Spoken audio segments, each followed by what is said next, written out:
Hello. चलिए आज फिर से स्टार्ट करते हैं एमपीपीएससी सीसेट 2023 का 17 दिसंबर को जो एग्ज़ाम हुआ था उसका सलूशन। ठीक है। Question number 6, the average of 4 consecutive even number is 27। The largest of this number will be. मतलब कंसेक्यूटिव का मतलब होता है लगातार। तो या तो इसको ऐसे बेसिक तरीके से कर सकते हैं, नंबर मान लेते हैं x+2, ठीक है, x+4, x+6, और इनका एवरेज निकाल के डिवाइड बाय 4 करके इक्वल टू कितना करेंगे 27। क्रॉस मल्टीप्लाई करके एक्स की वैल्यू पुट करके मतलब एक्स की वैल्यू फाइंड आउट करके यहाँ पे रख देंगे तो आंसर आ जाएगा। बट इसको ऐसे एक बेसिक तरीके से भी करने के बजाय आप डायरेक्ट कॉमन सेंस से सोच सकते हैं। जैसे कि एवरेज क्या होता है, जब भी कोई कंजुगेटिव नंबर होता है तो उसका एवरेज एक मिडिल नंबर होता है, राइट। इसका मतलब क्या हुआ, कोई 4 इवन कंजुगेटिव नंबर ले लेते हैं।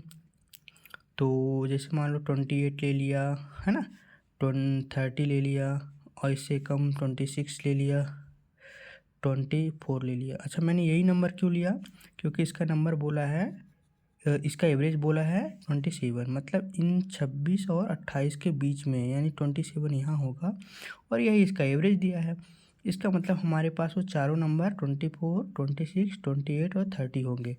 तो उसने क्वेश्चन में बोला है कि लार्जेस्ट नंबर, तो लार्जेस्ट क्या है यहाँ पे 30। इसलिए आप डायरेक्ट ऐसे भी कर सकते हैं, राइट। चलिए, आई थिंक ये समझ में आ गया होगा आपको। क्वेश्चन नंबर 7th में चलते हैं। The percentage of A and B are in the ratio 5:4. 2 years ago, the ratio of their age was 4:3. What is the present age of A?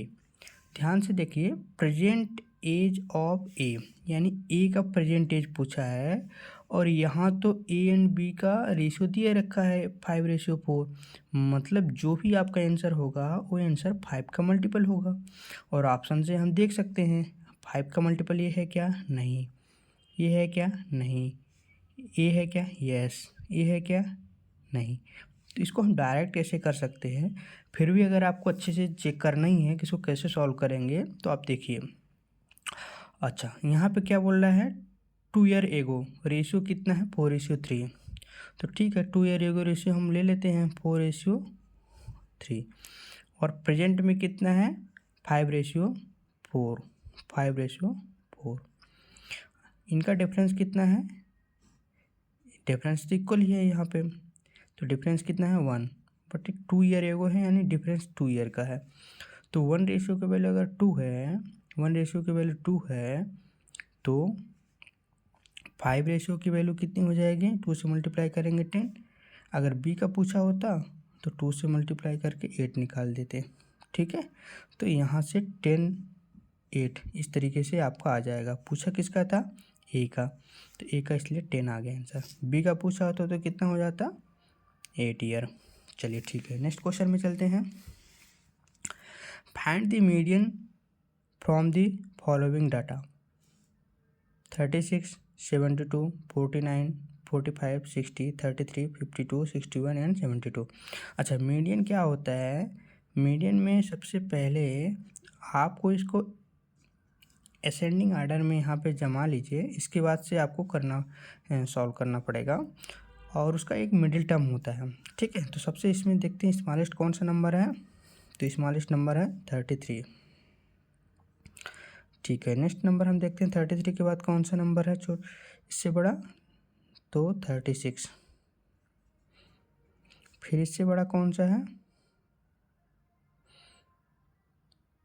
45, फिर 49, है ना। और इसके बाद से फिर और कौन सा है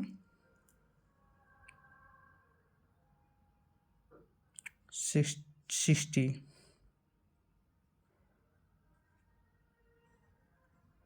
फिर 61, फिर 72 दो बार। कितने नंबर एक बार काउंट कर लीजिए, 1 2 3 4 5 6 7 8, 1 2 3 4 5 6 7 8 9, मतलब एक नंबर छूटा है कोई सा, तो कौन सा नंबर छूटा है?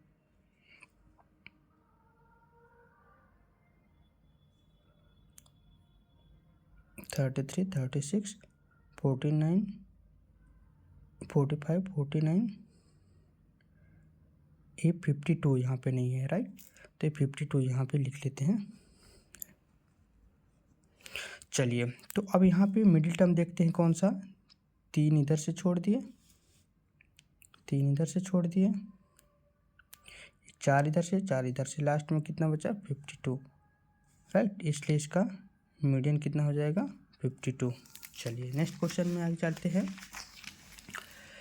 Question number 9th, arrange the following in descending order. ठीक है, तो डिसेंडिंग ऑर्डर में क्या है, लार्जेस्ट टू स्मॉलेस्ट की ओर चलेंगे, राइट, लार्जेस्ट टू स्मॉलेस्ट की ओर। तो यहाँ पे देखो कैसे, ध्यान से देखना। और सबसे पहली बात तो गौर से देखिए कि सेकेंड, थर्ड एंड फोर्थ सभी का डिनोमिनेटर क्या है? 4, 6 एंड 9। इसका मतलब ये हुआ कि अगर हमका इनका एलसीएम लेके डिनोमिनेटर को इक्वल कर दें तो नॉमिनेटर को कंपेयर कर सकते हैं आसानी से, है कि नहीं। तो एक काम करते हैं, इसको 9 को मल्टीप्लाई कर देते हैं किससे? 4 से। तो ऊपर भी 4 से मल्टीप्लाई करना पड़ेगा। 6 को मल्टीप्लाई कर देते हैं 6 से, तो ऊपर भी करना पड़ेगा 6 से। इसको हम 9 से करके इसको भी 36 बना लेते हैं, ऊपर भी 9 से मल्टीप्लाई करके। अच्छा, इसको लास्ट में छोड़ देते हैं, इसको अलग से करेंगे। तो यहाँ पे कितने हैं? ये 36 डिनोमिनेटर, ये भी 36 डिनोमिनेटर, ये भी 36, तो नॉमिनेटर सबका कितना हो जाएगा? 27, इसका 30, इसका 32। अब यहाँ से कंपेयर कर लेते हैं फोर्थ, थर्ड, सेकेंड। तो सीरीज में देखते हैं कौन सा है। फोर्थ बाद पहले थर्ड आ गया, ये नहीं हो सकता। फोर्थ, थर्ड, ये भी इसके बाद सेकेंड आना चाहिए, ये भी नहीं हो सकता। फोर्थ, थर्ड इसके बाद इधर नहीं आ सकता। इसका मतलब क्या है? Fourth, third, second and first. तो answer number C is right. चलिए आगे बढ़ते हैं क्वेश्चन नंबर 10 में।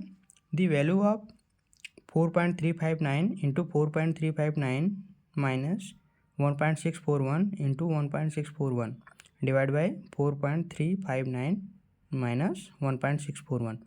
अच्छा, इसे ध्यान से देखिए, फार्मूला यहाँ पे सेट हो रहा है। ए, इसको अगर मान लेते हैं, इसको बी मान लेते हैं, तो एक क्या फार्मूला हो रहा है?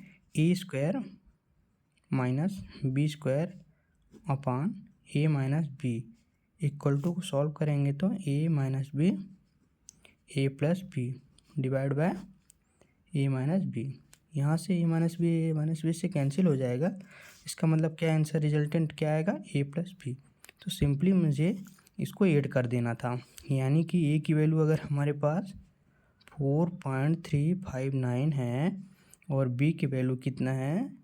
1.641। इनको ऐड कर दो, 91010 0 5490 1690 4156, यानी कि 6.000। Option number B is right answer. Thank you for watching.